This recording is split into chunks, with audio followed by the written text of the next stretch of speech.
دشمن دی انشاء الله نه به پریږدو. او اوس زه په اخره کې دلته څه مداریان را جمع شوي وو،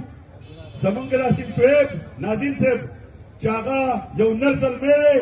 هغه پسې قسمه قسم پروپیګنډې جوړې کړې، لاړه ورته یې رپورټونه درج کړو او اوس یې ورته څه خوار غوندې پي ډي ایم جوړ کړی دی. زه خو وایم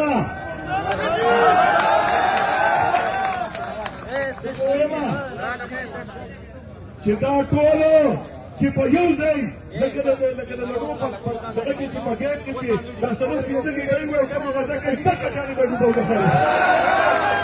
زمونږ مېلمانه راغلو،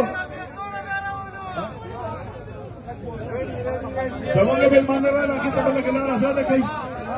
او زه په اخره کې تاسو نه اجازه تلم